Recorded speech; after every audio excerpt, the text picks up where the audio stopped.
아닙니다. 연대가 모의론수를 발표했다는 것은 무엇을 의미하냐면 시험 문제가 바뀌었다는 변형한다 이거죠. 그런데 연대 논술이 인문계는 모의론수를 발표하지 않았습니다. 25 모의를 발표하지 않았거든요. 수리논술을 발표했어요. 인문계, 인문사회 계열은 똑같이 간다 이 얘기죠. 그렇죠. 그래서 변함없이 가는데 야 수리논술 삐뽀삐뽀 경보 등이 켜졌는데요.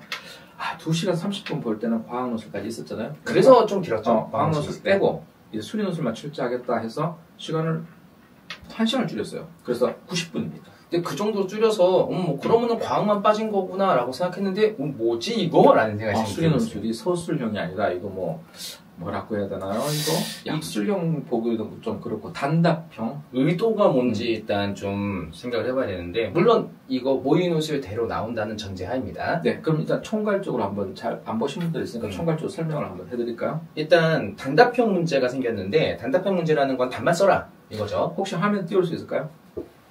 예, 전에 띄워놓은 거 있을 텐데 수리논술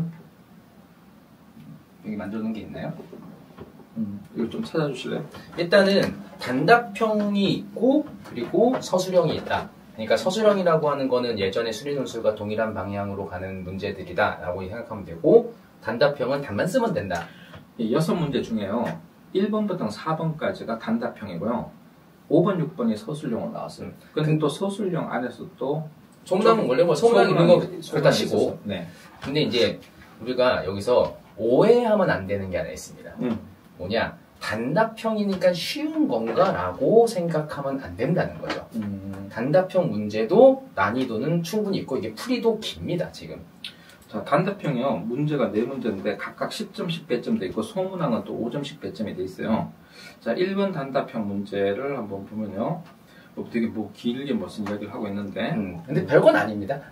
그러니까 사실 수험문제 이런 게 있어요. 문제가 길면 길수록 사실 별건 아니다.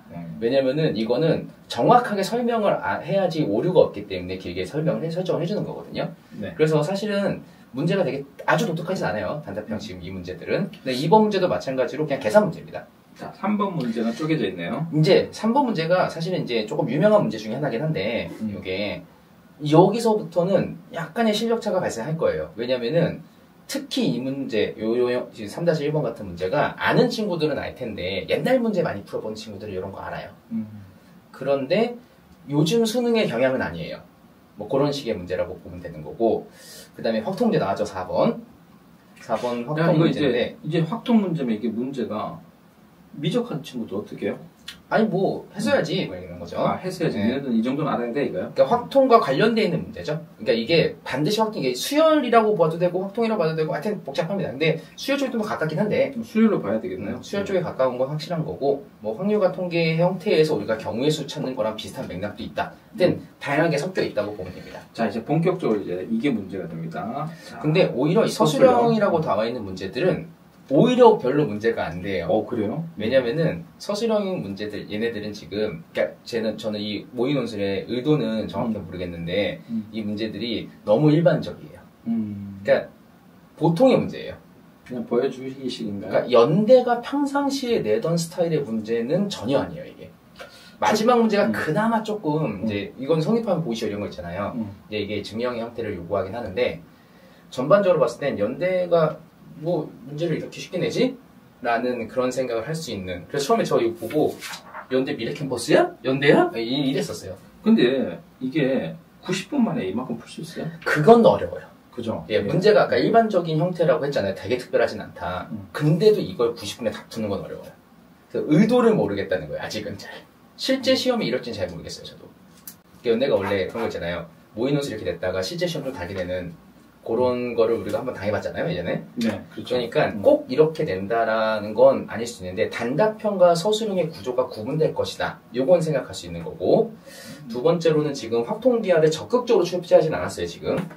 그런데 실제로 이제 시험에 확통기하를 얼마큼 포함시킬 것이냐, 뭐 단답형으로 포함시킬 거냐, 서술형으로 포함시킬 거냐, 요건 우리가 알 수 없는 상황이고. 그리고 문제에서 이제 우리가 연대에서 평상시에 봤던 그 좀 난이도 높은 문제들, 이런 문제가 전혀 없기 때문에. 그런데 요즘 연대가 난이도가 높다는 것 자체가 사실은 이건 도대체 난 태어나서 처음 보는 건데? 이런 식의 문제 좀 많이 냈었어요. 근데 그거를 확실히 좀 탈피하겠다라는 거는 있는 것 같아요. 그러니까 완전히 고등학생들한테 생소한 문제는 이제 조금 지양해줄게. 충분히 알만한 문제를 내줄게. 최대한 많이 문제를 풀 수 있어봐. 요런 식의 약간 느낌으로 변형하려고 하는 건가? 라는 생각을 하고 있습니다.